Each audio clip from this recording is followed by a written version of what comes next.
Hello, and welcome back to the Write Your Path podcast. My name is Lolly Spindler, and I am a writer, editor, book doula, and writing coach. And today we have my dear friend Chelsea Kane with us.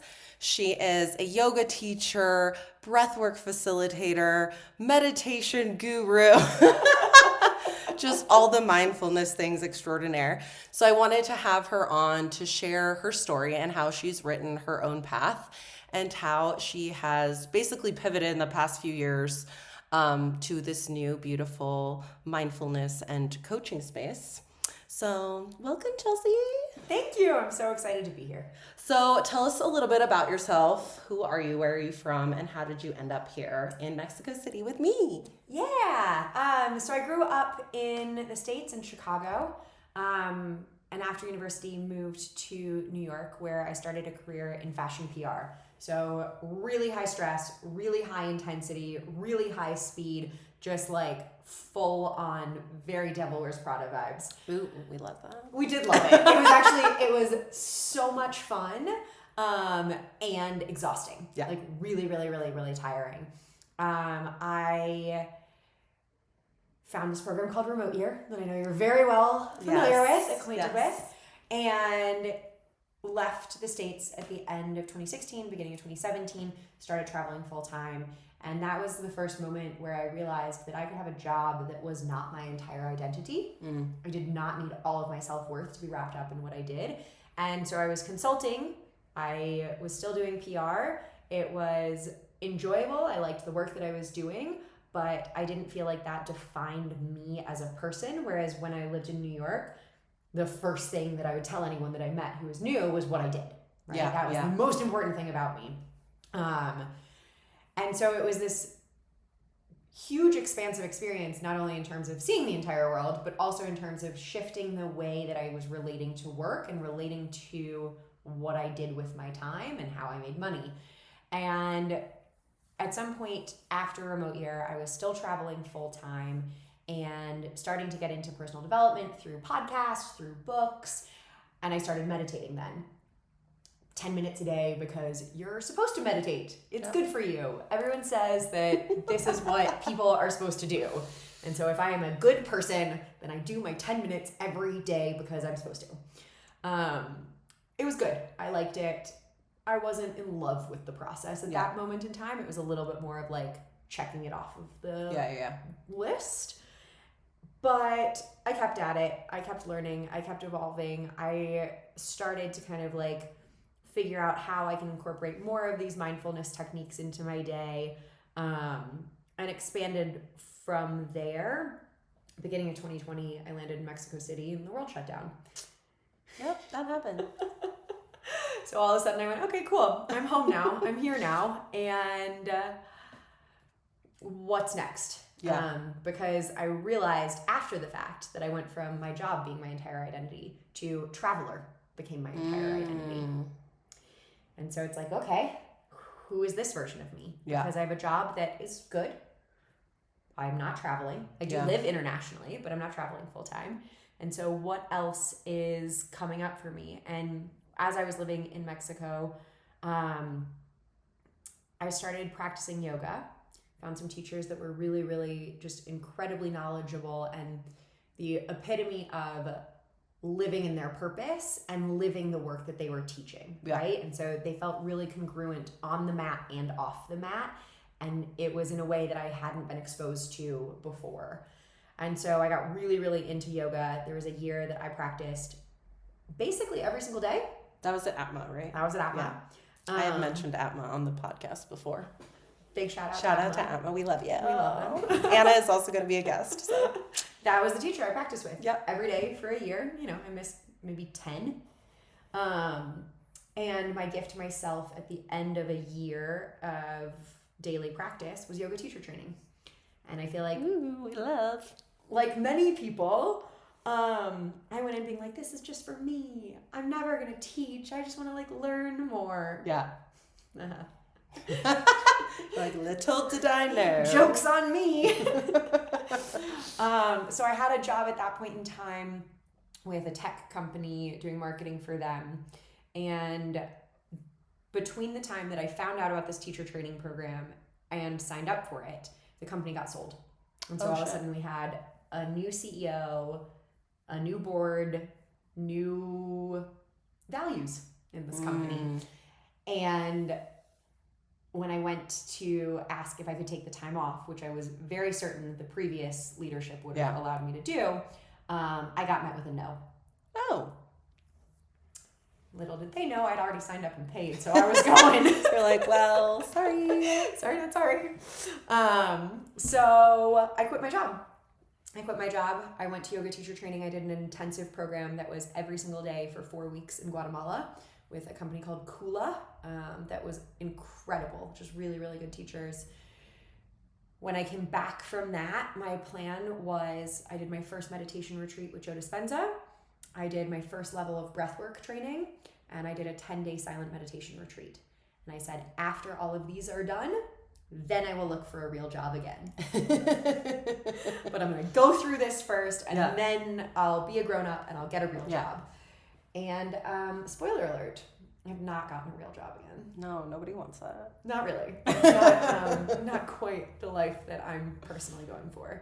So I've taken all of these trainings and then a million more breath work, more yoga, more meditation, and just built it into this amalgamation of different things that I now not only practice, but also teach and share. That's amazing. Yeah. That's so beautiful. Thank you. And I want to go back to something you said earlier when I literally was just thinking about this today, actually right before you came over, of how if you ask someone how they're doing, or like, for example, the other day I asked my friend how his girlfriend was doing, and he immediately started talking about her work and how much work she had.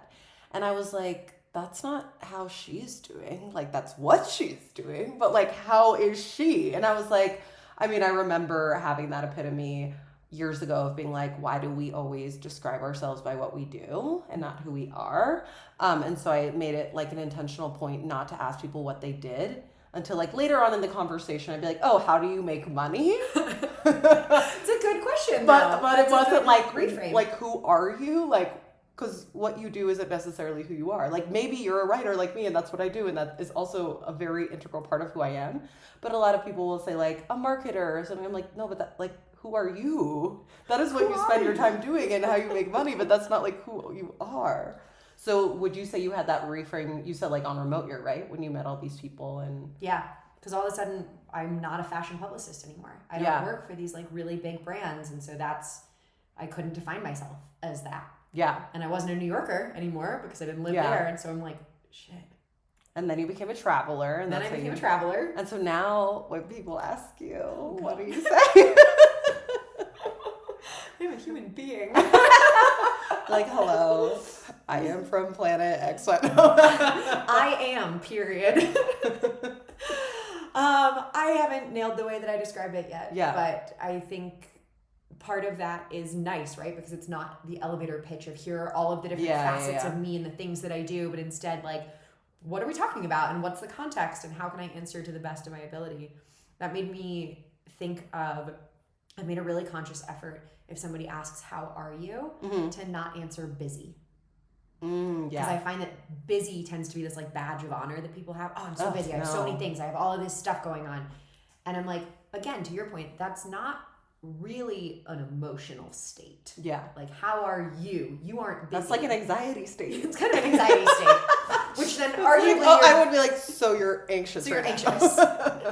And so it's like, yeah, maybe sometimes I have really full days. Yeah. Maybe I have a lot going on, but I make a conscious choice to describe it as fullness. Yeah. Or use some other word that isn't busy. Yeah, because it's like a negative connotation. Yeah. And like, if you're doing what you love, it's full. Being busy is good. Being busy is no longer a negative thing. It's like, wow, my days are full of things that I want to be doing. Yeah. Like, how amazing is that? It's the ultimate freedom.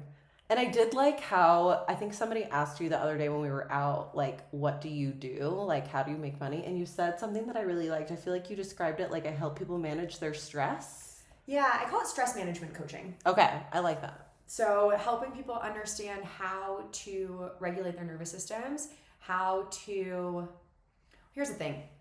we can't control anything outside of ourselves. Yeah. We have no control over our environments and over the people around us, over what's going on in our world. And so trying to control your stress by controlling your outer environment is a losing game. Yeah. That's spinning. That's not doing anything productive. Yeah. So how can you still live in your environment that maybe does have a lot of things going on? Maybe you have a full-time job. Maybe you have a family. Maybe you have all of these different responsibilities. Without those things changing, how can your relationship to those things change? Yeah. So how can you understand what are the things that put you into a state of stress? How can you start to see those from farther away before you're in this like stress spiral, this anxiety spiral, this depressive spiral, whatever it shows up like for you? And what are the tools that you can practice on a daily basis to regulate your nervous system, to regulate your emotions, to keep yourself in a place where you feel centered and calm and in control of yourself. Not in control of your environment, but in control of you. And what's really cool is that as I watch my clients begin to dive into this and start to master some of these skills, what they notice is that there are ripple effects in their environment. Oh. And so you handle your emotions better. A lot of my clients work in corporate environments in like high-powered C-suite, big companies. They manage how they show up at work. They show up in a place that's a little bit more calm, a little bit more centered. They do some of the techniques before a big meeting, and so then they come in like cool, calm, collected, ready. And then when they come home from work, they're like, wow, my day was great. And so they come home in less of a state of stress. And so all of a sudden, their entire family feels the difference in their energy when they walk into the space. And then because they're more relaxed, we have these things in our brain called mirror neurons that you mimic the behavior of what's going on around you. It's how babies learn how to do a lot of stuff. And so their family's mirror neurons turn on. And it's like, well, you're calm, so I guess I could be calm. Yeah. And so all of a sudden, it's like all of these different things add up. And it's like you thought you were just going to get 10 minutes of meditation a day to make you better at your job. Gotcha. Little did you know. Little did you know reprogramming you. Your whole life is going to change. Everyone's going to notice. Your friends notice. Your family notices. Your colleagues notice. People notice. People see the difference. And so it's really, really fun to work with people, especially in a one-on-one capacity, because it's like, what are the techniques that are going to work for you? Yeah. It's not one size fits all. It's not, I can't just go on YouTube and be like, search for meditation. Yeah, no. Like, that's not it. Yeah. So why don't we figure out the things that actually stick for you, that you enjoy doing, that you feel like you're making progress with? Because if you enjoy it, you'll do it more. And if you do it more, you see results. Yeah. So how do people normally come to you? Like when they find you, what is their mental state?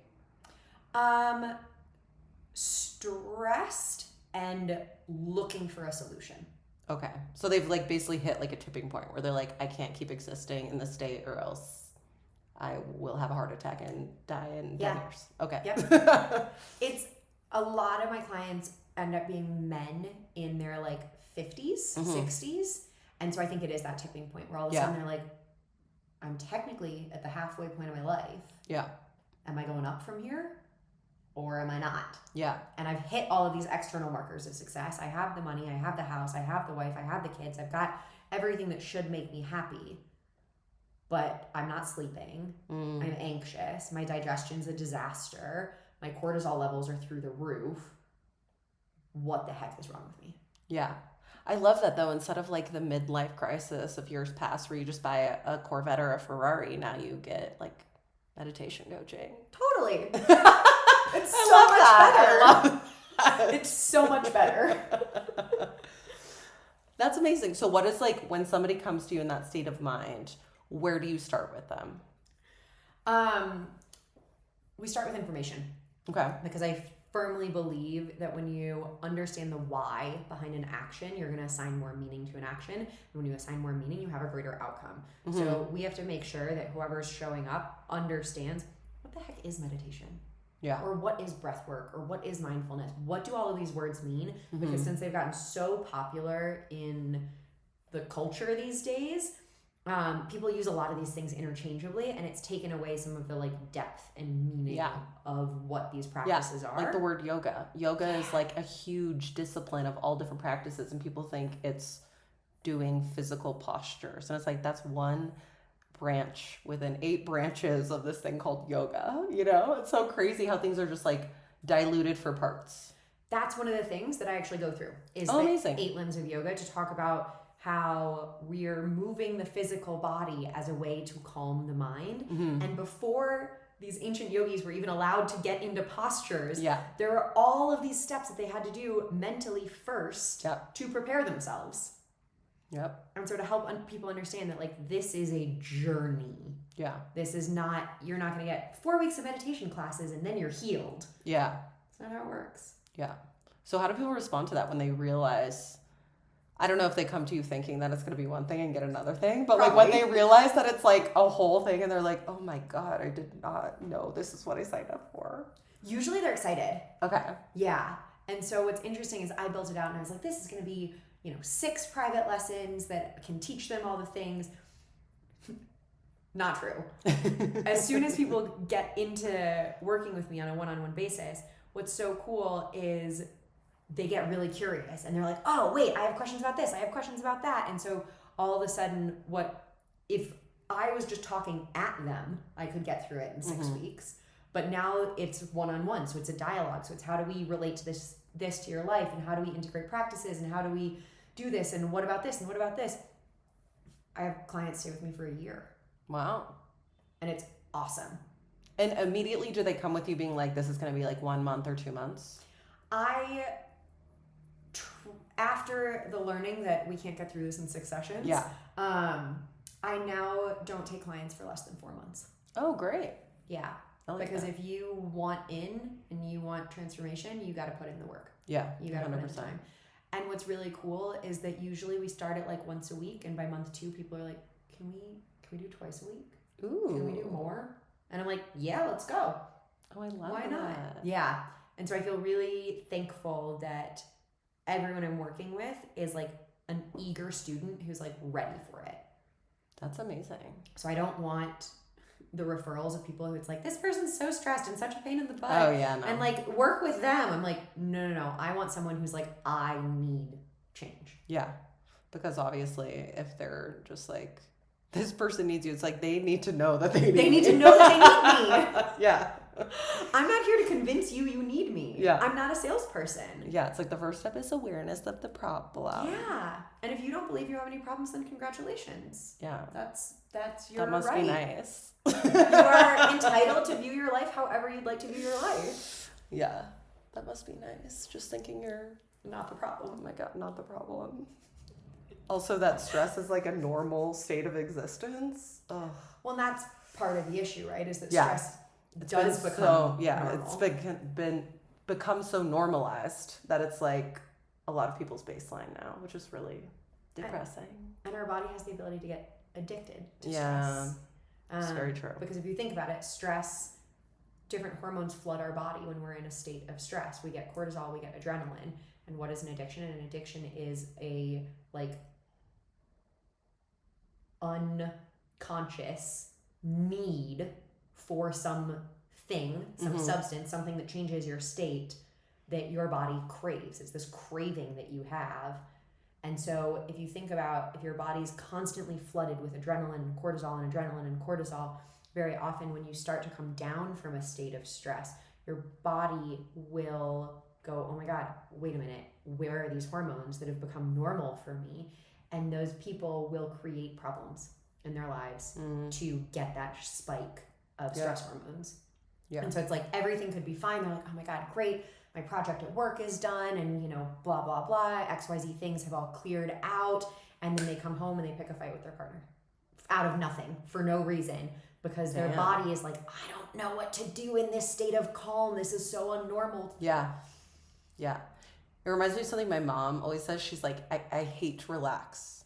She's like, ew, no. She's like, I hate jacuzzis because they like are too relaxing. And I was like, what? I was like, Mom, that's not good. She probably has a stress addiction. I was like, it's not good to not like to relax. Like, and she does. Like, she loves like sitting on the couch at the end of the day and watching a movie and like getting her neck rubbed by my dad.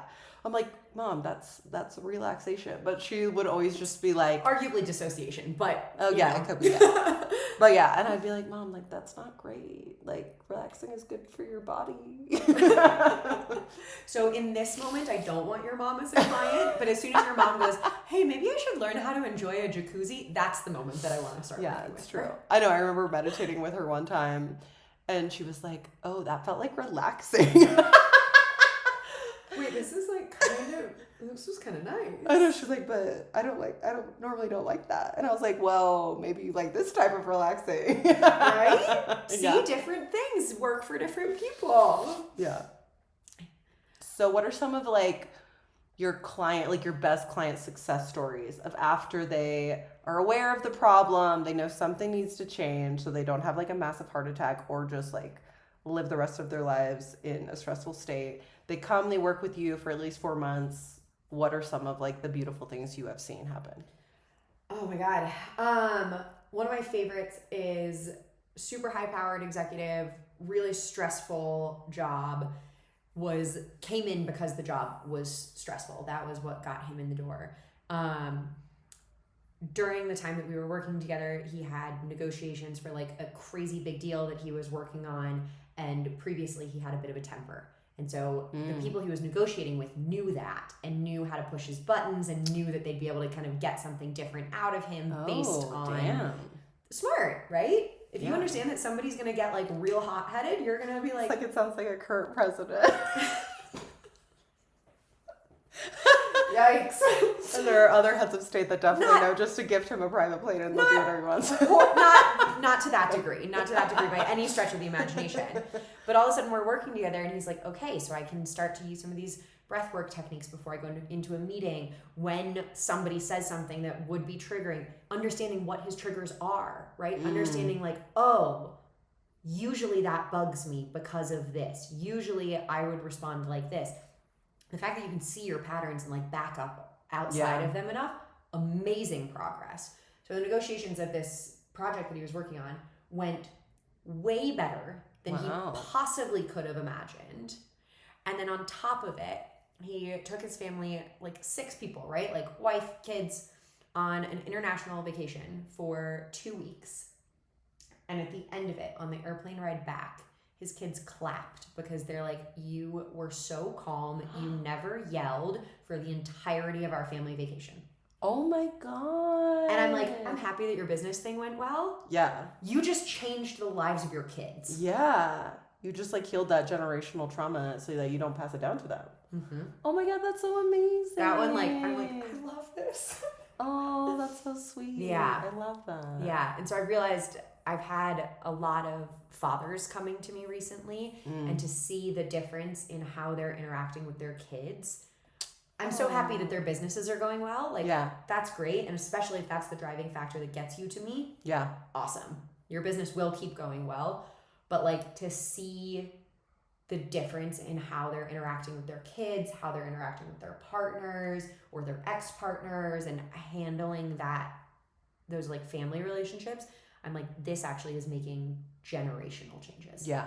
Oh, that's really beautiful. Yeah, it's really cool. Oh my goodness. Have like family members come to you afterwards and been like, thank you? Like the wife is like, I need her number. I need to thank her immediately.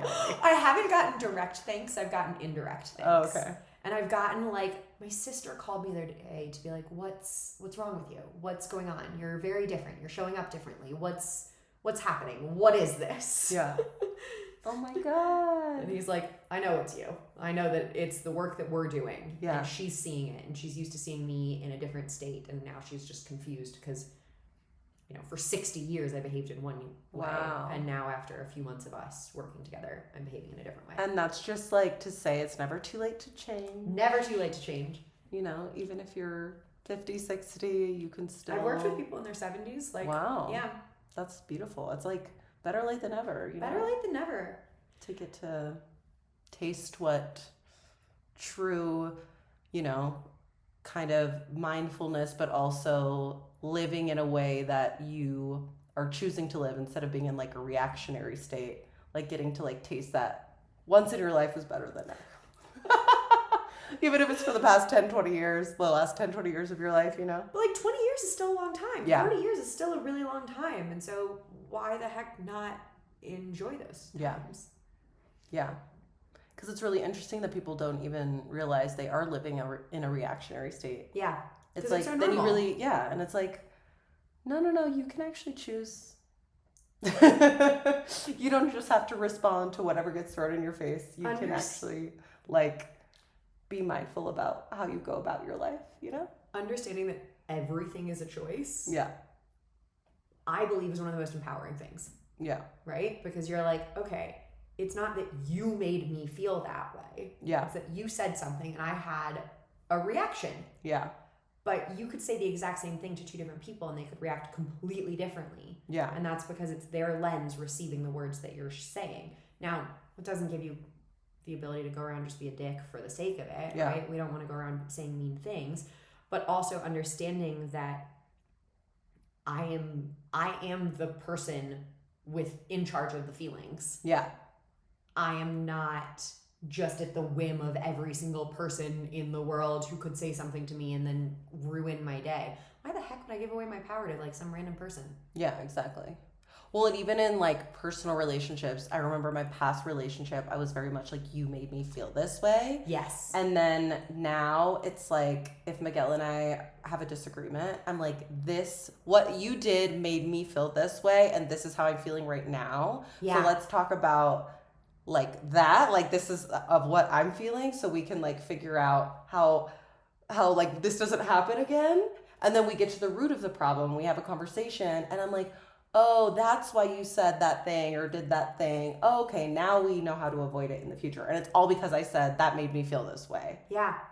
Which is so much, I feel like what you just described is coming at it with like curiosity. Yeah. Right? You're not saying like, well, you meant to make me feel this way. We're not assuming intent. Yeah. It's arguably, why would you be with a partner that you're assuming was trying to hurt your feelings? Yeah. Big question mark that I've got for people who go, he did this and he said that, or she did. It's whatever. Like, I know you didn't mean to make me feel upset, but I do feel upset now, and so let's figure out what was the chain of events that led to this. Yeah. And then that doesn't happen again, and we can do that now. And some of it's mine, right? Yeah, like, exactly. This could be because I have patterning from past relationships or my parents or my life experience. And some of it could be, it's just the way you said it really doesn't like land with me, or, you know, there's a million different things, but coming at it being like, hey, I feel this way. Yeah. What happened here? Yeah, exactly. Yeah, exactly.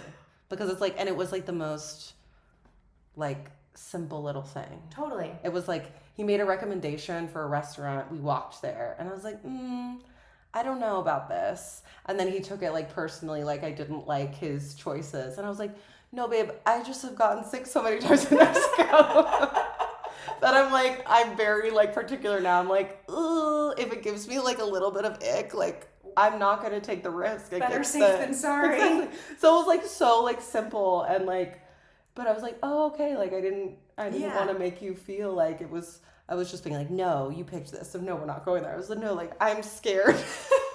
I'm getting scared for my sick. well-being. I'm being out of my butt. Please no. And I was like, oh, and it was all because I was like, okay, there was a disconnect here. Let's talk about it. And what happened. And then what's so nice is that now you don't have to have that argument 10 different times. Yeah, because you didn't get to the root of it. You can be like, okay, I have to say it differently. He understands my needs for the restaurant. Yeah. We good. Yeah. So simple. We chilling. And I was like, babe, like, it's not a reflection of your character that I don't want to go eat at the falafel place that you picked. Like, I'm not like, oh my God, you're terrible because you picked up, you know what I mean? I think I might break up with him because of his restaurant choice. Like, this feels like the thing. Yeah. And I feel like that happens in couples all the time. Where it's like, they're just like, no, like, you didn't like what I wanted to do. You so never now... trust my decision making. Exactly. And you're like, whoa. How did we jump from I'd like to change restaurants to you never trust my decision making? Yeah, exactly. But those are the reactions that are normalized in society. Watch any movie. Yeah, exactly. And jumping to conclusions, assuming intent is normalized. Yeah. And so my question is, what if it's not? Yeah. What if you just take a beat and you're like, wait, let's just pause. Take a deep breath. What did everybody need? Yeah. Reflect on the chain of events and see how we got here, and then be curious together and figure out the root. And then you do it once and that's done. Totally. So great. Totally. And it's a learned practice. Yeah, exactly. Because we've learned to jump to conclusions. Yeah. And now we get to unlearn jumping to conclusions and relearn assessing our own responsibility. Radical responsibility is what I call it. And opening up and speaking with curiosity and asking questions. And it's more vulnerable to be like, hey, we need to talk about what just happened. Yeah. Right? It'd be easier to be like, whatever, we don't need to. Yeah, and then it's like built up resentment over time. Totally. I like literally stopped her. She was like, we're talking about this right now. If you need 2 minutes to take a deep breath, you can do that. I can do that. It's like, because I can see you don't feel okay and I don't feel okay, so let's just stop right now and talk about it. Otherwise, it's going to be a really awkward dinner. Yeah, exactly. Nobody wants those. Nobody wants the, like, we just had conflict. We're trying to pretend we didn't, so we just aren't really speaking to each other. Yeah. No. You want to go enjoy the meal. Mm-hmm. So it's like, let's do this now. And take 5 to 10 minutes. Chat, and then we can go enjoy the meal that lives happily in your stomach. Then yeah, also. exactly. Instead of being like rage digesting. Mm-hmm. Yeah, so it's figuring out how can we reevaluate how we show up everywhere. Yeah. Meditation is not a 10-minute activity that you do once a day and never think about. Yeah. If you do that, you'll get the exact same results that you've ever had in your life. Do not expect change. What do you do in the 23 hours that you're off your mat? Yeah. How do you show up? How do you talk to yourself? How do you talk to others? What do you do? What are your habits? What are your thoughts, your actions, your beliefs? It's not just about the time you spend on the mat, but it's about figuring out, like, who do I want to be? Yeah. Who do I want to show up as? And how can I bring that mental state that I have in that 1 hour to like the other 23 hours? Totally. And like live in a place of like awareness of not only my own thoughts, but how I'm affecting the environment around me. Totally. Yeah. Totally. How do you feel when you think about like your practice and how it enables you to do that? Because I know that you've been meditating for years and years and years. You obviously have spent time in India. You've spent a lot of time with yoga. You've done yoga teacher training, right? So this is your world as well. How do you feel like your practice has evolved your ability to kind of look at the off the mat hours of your life? Honestly, I view everything now in the lens of gratitude. Whereas before, a gratitude practice, which I've spoke about before, was a practice and it was something I had to do every day and be like, I'm going to write in my gratitude journal 10 things. Now it's literally like rose-colored glasses that I have on 24/7. And it's like really beautiful. Because like now I just look around, I'm like, oh my God, I'm so grateful for this piece of art. Oh my God, I'm so grateful for this. Like we made this piñata together. Yeah, like mine's hanging too. It's like now I just see my world with so much gratitude. And so it's like such just like a beautiful place to live. Because you hear people all the time just saying like how hard life is. And like when you ask them how they're doing, like I just posted about this the other day, it's like a long list of complaints. And it's like, that's such a choice. But it's such like a depressing place to live if that's how you view life.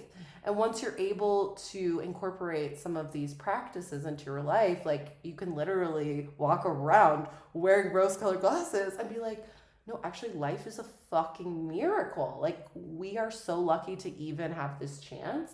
And so if we realize that, we can start being grateful for everything we have, and that energy is reflected in the universe, and it's just going to keep bringing us more blessings. 100%. I think I have the same glasses. Oh, yay. It's a nice little rosy view of the world. I know, right? But it's crazy when what you said about like how people are just like, yeah, here are my 25 things that I'm complaining about. To step back and be like, why is that where I'm choosing to focus? Because it is a choice. And most people, that I think is the first step, is understanding the fact that it's a choice. To most people, it's the default. Yeah. But then once you start to think about it a little more and go, okay, she just asked me, how am I doing? I did have XYZ things go wrong. Yeah.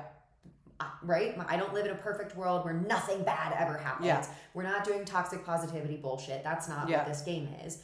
But I could tell you about the things that went wrong and give them more energy and give them more attention and put my focus on that.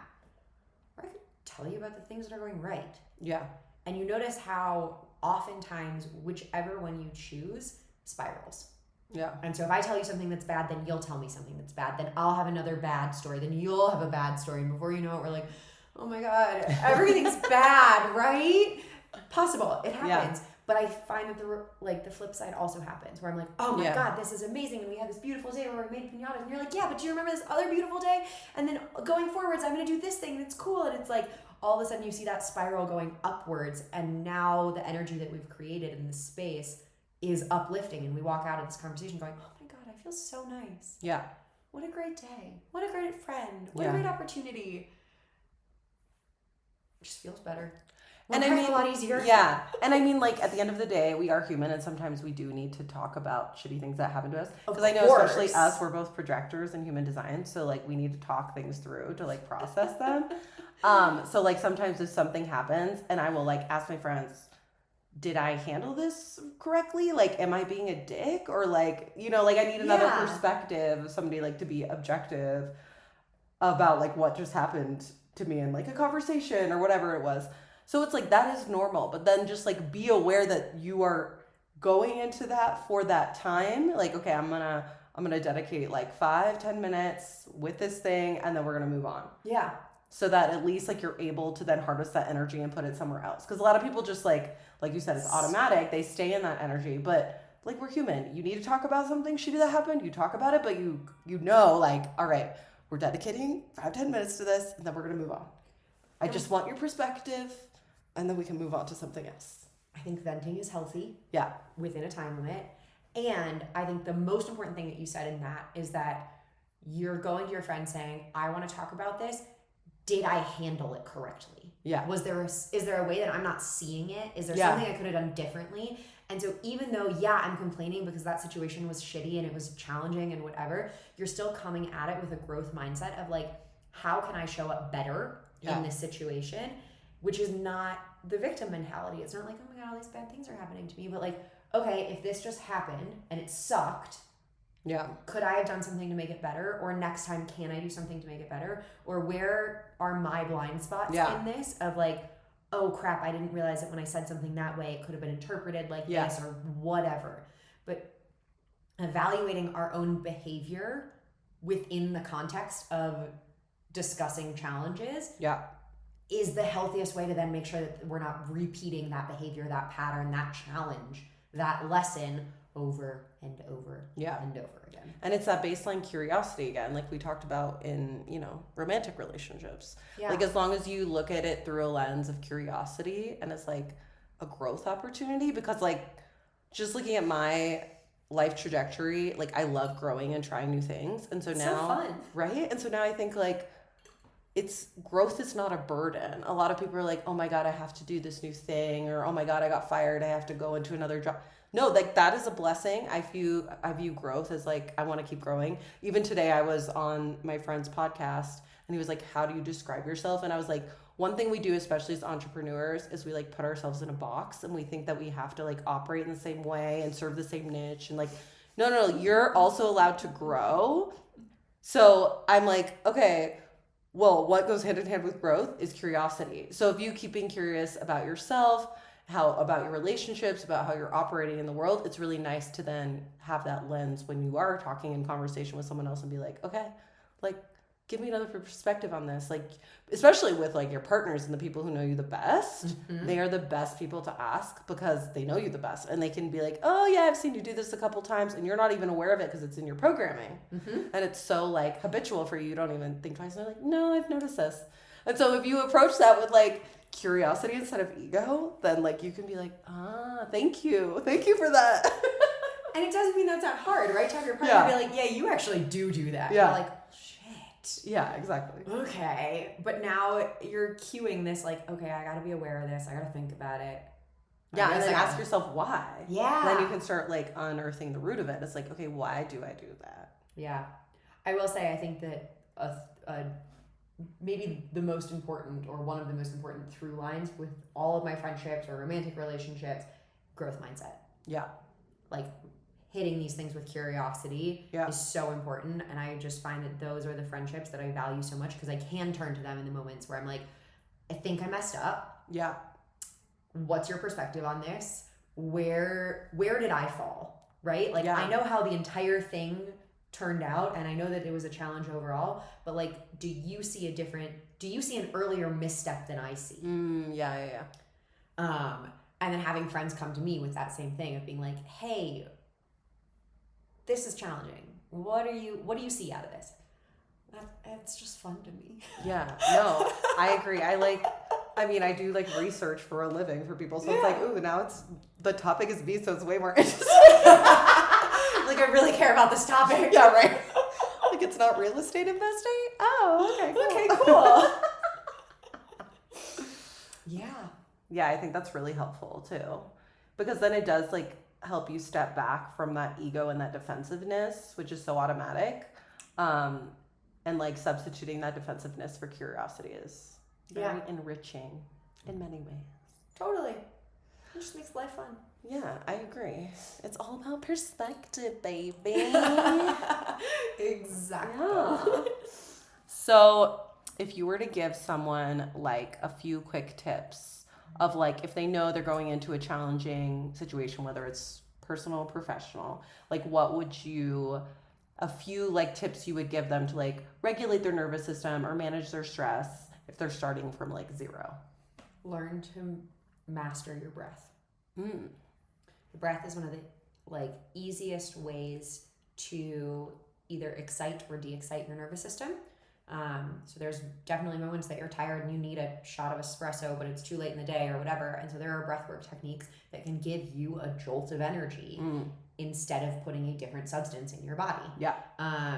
And if you're going into something that's high stress, there are breathwork techniques that can help to calm your nervous system, to tell your nervous system, I am safe in this moment. And then that enables you to come in with curiosity. If you're in fight or flight, if you're in high stress, you don't have the space to be curious. You are so hyper-focused on the stress that is in front of you that you can't see things objectively. And I think we've probably all been there where we've been in a heightened state of stress. And then in hindsight, we're like, oh, I probably didn't see the full picture there. I probably missed something. Yeah. And so coming in instead from a place of a relaxed nervous system is going to help you to have just a broader vision on what it is that's in front of you, what's going on, and how you can interact with it. And those breaths are going to be different for every person. So one of the things that I've learned over my journey of this is if you just search like calming breathing on YouTube, there's a million different types of them. Based on you and your individual lung capacity and where you are and your stress levels, something that could be calming for me might be anxiety inducing for you. And so that's where I love working with somebody one-on-one, even for one session, to go, okay, what is my best breath technique? What is my best thing to do that actually will help me to like, a 4-7-8 breath is something that I do with a lot of clients. You breathe in for 4, you hold for 7, you breathe out for 8. However, it doesn't work for everybody. Yeah. It works for you if it works for you. And if you're a person who's already in a heightened state of stress, it could calm you down. Or that 7-second breath hold could produce a lot more anxiety in your brain. Yeah. So let's figure it out. Let's figure out what's the breath for you that's going to calm you down so that you can walk into that meeting, or you can walk into that social situation, or you can walk into whatever going, okay, I am centered. I got this. I'm ready. Yeah. I love that. Yeah. So one-on-one. That's what you got to do. Well, talk to a human. Well, that's my next question. So if people want to learn more about you, where can they find you? Yeah, I am on Instagram at practice.with.chelsea. LinkedIn, Chelsea Kane 11. And my website is chelseakane.podia.com. I've got space for one-on-one clients. I also do human design readings. We just talked about that. If you live in Mexico City, we can do private yoga sessions, private breathwork sessions, and then I host retreats as well. And I think that's all I do. Sometimes it's hard to remember. Yeah, I know. There's so many things. And I mean, I have been to Chelsea's retreats and I have been to Chelsea's yoga classes and breathwork sessions, and I recommend them all very highly. So whether virtually or in person, I recommend definitely working with her. Also with human design. We will probably I'll have you on again. We can just do a whole human design That'd be super fun. talk, because that's like a whole world. That is a whole world. It's like, yeah, that's like a whole other hour. If you are listening to this and you have never heard of human design before, my biggest request is do not immediately chat GPT your human design. If your baseline understanding of it is none, I have seen ChatGPT inverse people's charts. Oh, really? And tell them the exact opposite. Oh, great. And so if you don't understand what your chart actually is and what it says, you won't catch that. And then you'll either go, this is wrong. This is wrong. Yeah. Or it doesn't resonate, or wow, I've been doing stuff that's so out of alignment with my chart because it says this. So I just caution people. I'm sure at one point in time, ChatGPT will get better and get good at it. Yeah. This is not that moment. They could be hallucinating your human design. They could just be making it up. So whether it's with me or with another human, start with a human. Do an hour or a 90-minute reading with a person. And then if you want more, you can use the internet as a valuable resource to keep digging and keep diving and ask questions. Or you can work with a human again for more questions. Yeah. Or just don't use ChatGPT and use like a human design website that has actual accurate information. Yep. Totally. So I will put links to all of those resources. Amazing. Well, thank you so much for being on with me. Thank this was so lovely. What a delight. I'm so happy to be here. And thanks for having me. Of course. Thank you everyone for listening, and I will see you on the next one. Ciao.